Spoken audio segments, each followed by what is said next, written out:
Professor Plo Lumumba says that, speaking to Arise News today, young Africans prefer to migrate because politicians make many African countries toxic, and thus it is the failure of our politicians, our leaders, that makes our people to migrate.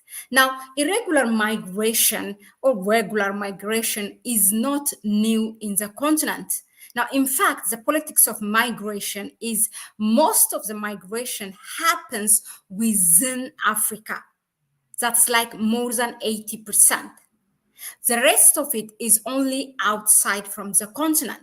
Now, even from there, whether it is documented or undocumented, we are talking about now the skilled migration. This has the fact that there's irregular migration is not new, but the recent increase in numbers, the massive exodus of this brain drainage from Africa has called for an attention or for a concern, so that Africa really has to sit down and solve this problem. Now, Professor Plo Lumumba was a keynote speaker on this issue in Nigeria. Actually, Nigerians contribute for the largest number in the West of skilled migrants and also irregular migrants, and as well Ghanaians, many others, also East Africa. Now, the thing is that with irregular migration, this is what Professor Plo Lumumba said. Now, let's listen to it together.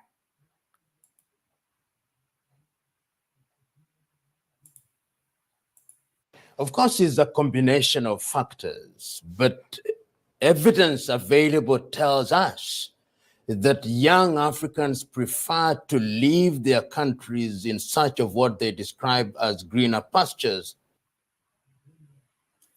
What is happening with the sound? That's really strange.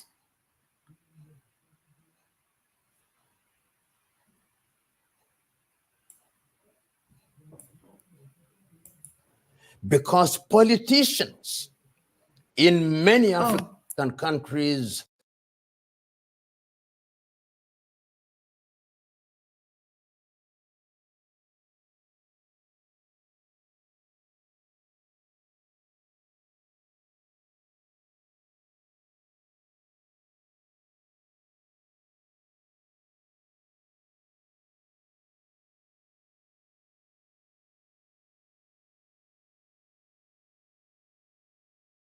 Een nieuw kunstgebied met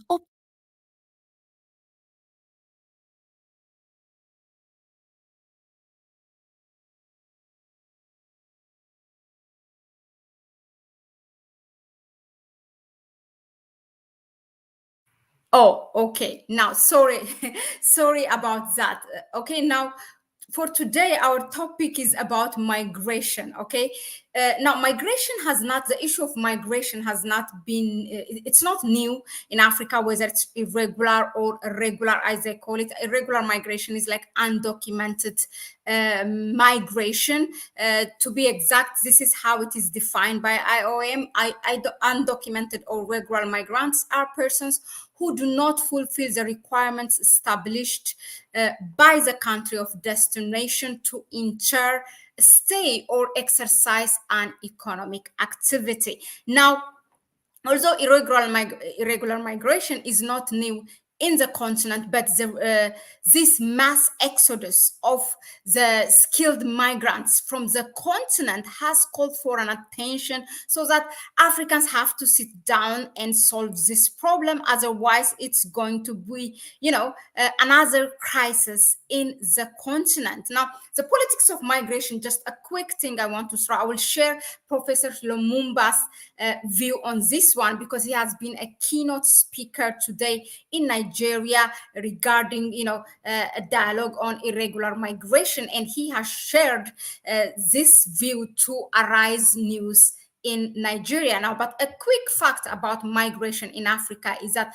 more than 80% of the migration happens within the continent. It's only less than 20% of migration, whether it's regular or irregular happens from the region outside to the west or anywhere else. And we have seen, I mean, it's really a critical time. We are seeing that now these skilled migrants are not only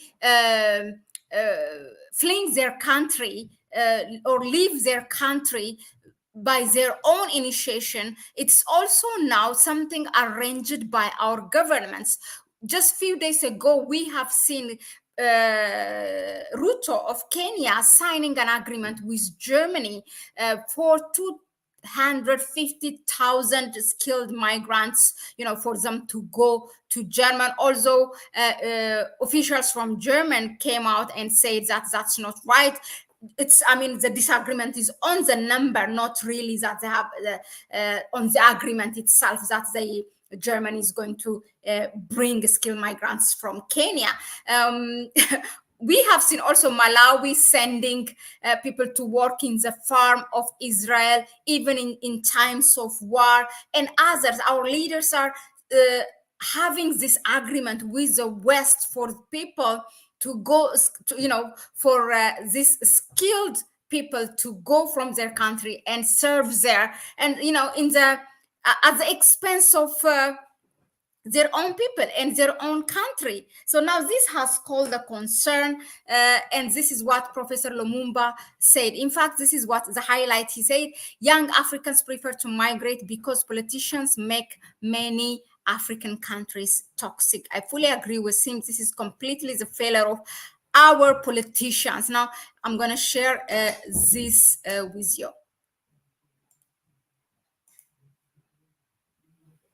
Just a second. Sorry about that. The keynote speaker at the event earlier today. But irregular migration is not a new thing in Africa. However, the mass exodus of skilled talents in recent times has called for concern. Do you think that this is squarely a fault of the leaders in Africa, or are there deeper issues we're not speaking about? Of course, it's a combination of factors. Oh, sorry about that. I just pressed something. Let me just share with you.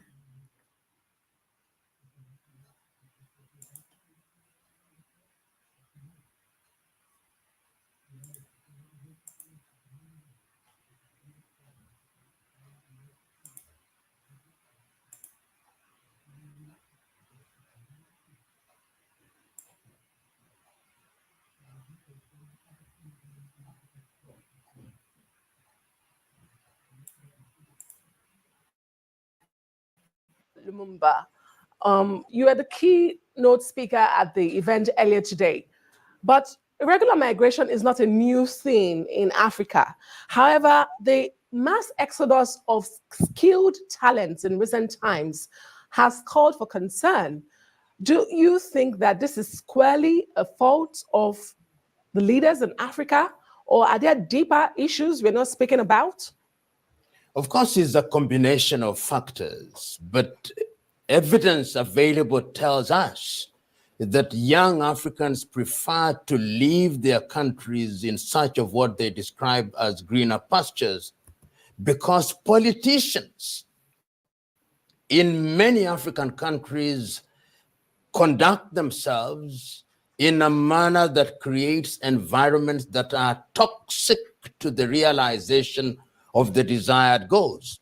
When you see a young graduate leaving Nigeria or Ghana or Sudan, it is because the environment is been poisoned. And why is it poisoned? The policies implemented do not allow for the creation of opportunities. In certain cases, there are conflicts, and we know quite a number of them. In Sudan now, there are conflicts. In the northern part of the Sahel, there are conflicts.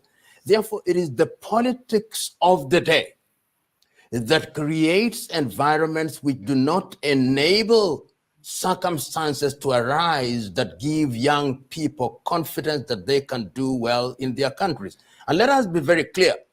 We are not saying for one moment that migration in and of itself is undesirable. What we are talking about is irregular migration, where young men and women are crossing the Sahara Desert and in an attempt to get to Europe and America, get drowned in the Mediterranean Sea.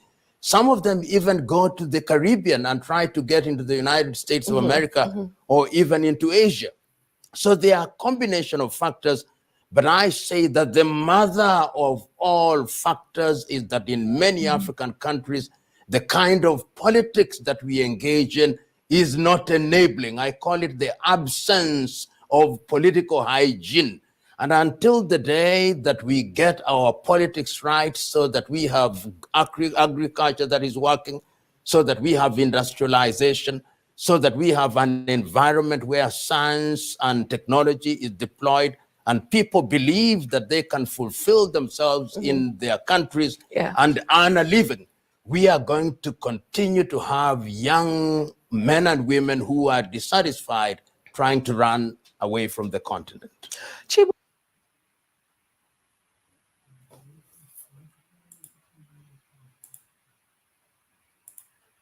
Now, as you have heard, now completely, this is the fault of our heads of states or our leaders. I cannot call them leaders, but yeah, or politicians. This is exactly where the root cause lies. If there was a conducive environment for the young generation to thrive, then I don't think we will see such a mass exodus of skilled migrants from the continent. Now, what is the solution? Not only to talk about the challenge, but what is the solution to this? Is Africa able, as we speak, with all what is going on in the continent, is Africa ready or is able to provide what the young people need? Now, let's hear again what Professor Lumumba has to say about this.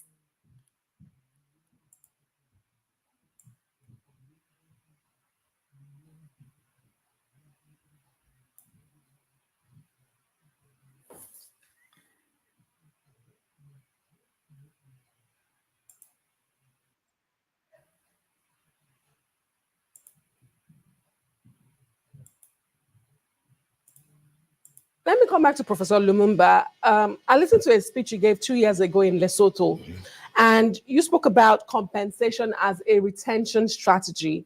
If you want them to stay, give them what they deserve. But I want to ask you, given the scale of what we're seeing in Africa and in Nigeria particularly, do you think that this retention strategy might work? Is it a solution? There is the assumption that people are retained simply because they are in employment and they are properly compensated. That is just one limb of the solution. We've got to remember that we've got to create an environment where people can invent and innovate. When we talk about invention and innovation, we are talking about creation of employment opportunities. But if you want a doctor in Nigeria, for example, to work here in Nigeria, you must compensate them properly. I remember several years ago, I went to Austria and there was a lady from Zimbabwe and I said, go back home, go back home. I was waxing eloquent. But she said, when I'm at home, my salary is the equivalent of 50 United States dollars per month. Should I go home? I said, no, don't. Because the reality is that you want to pay school fees.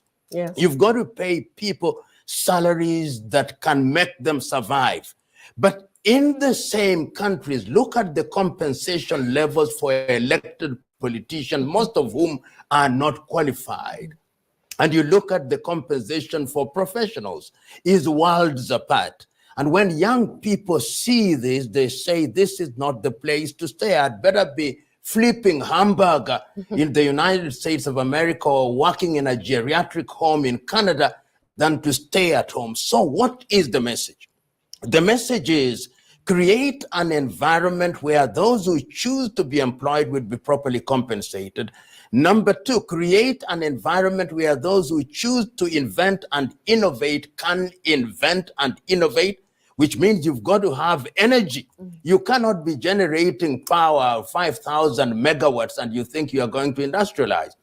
Create an environment where I can add value in agriculture so that I'm not importing milk, so that I'm not importing sugar, so that I'm not importing things that I can make at home. When you do that, then you retain young people because they can fulfill themselves. Professor Lumumba, you're very vocal about social and political challenges and African leaders. Let me ask you, do you think that African leaders do not understand the severity of the crisis, or they just don't care? They don't care. Most of them don't care. They understand. These are some of the people in leadership in Africa are people who know. When you hear them articulate the positions during campaign, when you see their party manifestos, they promise you heaven on earth. But immediately they get into office, I don't know which devil occupies the minds of these individuals. They begin to do exactly the opposite, and exactly the opposite of what is desired. And I want to say that African politicians, the bulk of them, are interested in grand projects which are full of drama without affecting the lives of people in a sustainable way. And until the day that the African politician realizes that they hold positions of trust, which give them the honor and privilege of using public finances to improve the quality of people's lives, what we'll be seeing is that from election to election, we see drama. And when we are seeking public office, we see drama. But people's lives don't change. And permit me a comparison. Look at what countries which were at war very recently have achieved in the last 30 years. Look at Vietnam. Look at Malaysia, which was not at war but has achieved much. Look at Singapore. Look at the Scandinavian countries. Look at Indonesia. Look at Dubai, which has now become the mecca for many African politicians and civil servants. What was there? Clarity of vision, clarity of policy, and the desire to fulfill in order to improve the quality of people's lives. But in our part of the world, on average, we are underachieving and underperforming, and the people must also be blamed. The African electorate on average has a very low level of satisfaction. When we are voting because somebody has given us a bag of rice, an insult. We are voting because somebody is from my religion or because somebody is from my tribe. But when you go to other parts of the world, people are being voted into office because that individual or that party has a program that is going to create employment, that is going to improve health, that is going to improve industrialization, that is going to improve agriculture, that is going to ensure that there is security. So the African problem is a combination of politicians and an electorate that are not looking for the benefit of the society. But given the level of poverty and how it's been weaponized, can we really blame the African people for this? Oh, we must. To what blame extent them. do we blame them? We are not the only population in the world to ever have been impoverished. Indeed. All these others, when you talk of Asia, when you talk of America, it is during periods of poverty that they rose when you look at the revolution. So poverty is not an excuse. Indeed. Let me come back to Oyeman in our outside studio.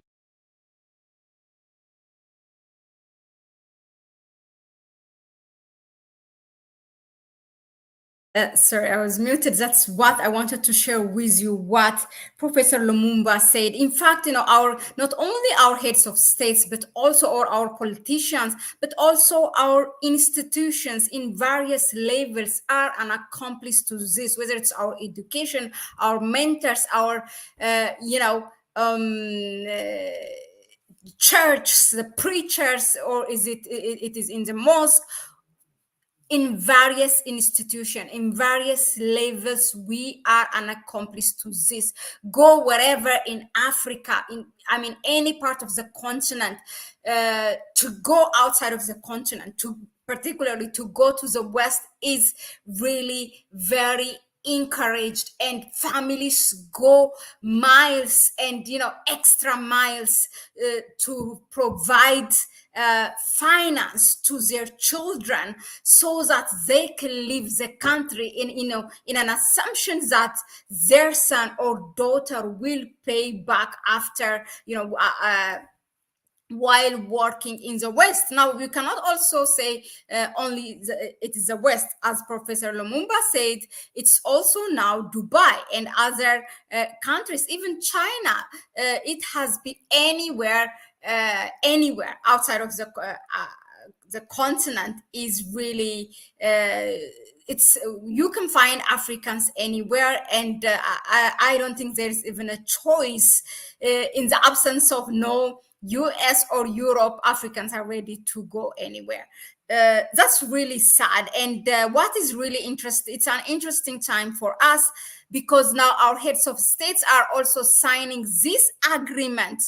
I call this forced migration, really. When you fail to provide that environment where our youth can thrive, then you go ahead and agree now with the West legally, publicly, for your people to leave the country. And you are counting their salary, which will come back as foreign currency. And a foreign currency that is used again to import stuff, importing like rice or even basic needs like sugar. And it's very, very sad what is happening. I mean,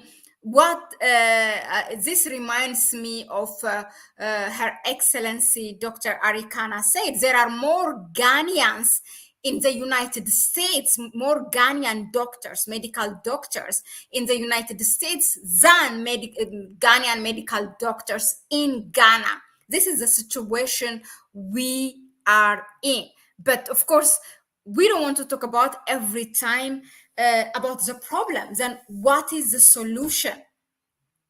What is the solution? Forget our heads of states. What can we do? Me, you, even by providing, the simple, not simple, like the truth information that everything outside is a honey and milk is not true. We should be able telling our siblings, our relatives, our, neighbors where we come from, our community, that this is not something or that you imagine as honey and milk, everything is easy. No, it's not easy. Even for those who are even documented migrants, it's not easy.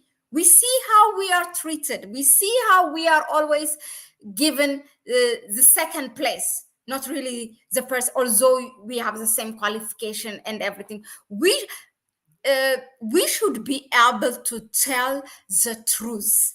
Whether it's we have a media platform or whatever, we all can contribute at least to give a true information of what is really going on in the West, wherever we are, so that at least you can save people and make we are also people in the diaspora who are paying for human trafficking. I know a lot of people, especially from East Africa, who are paying to bring their siblings for, hundreds of thousands of euro and dollar. If you have that money, why not setting up, something back home? Why not, a bunch of or a dozen of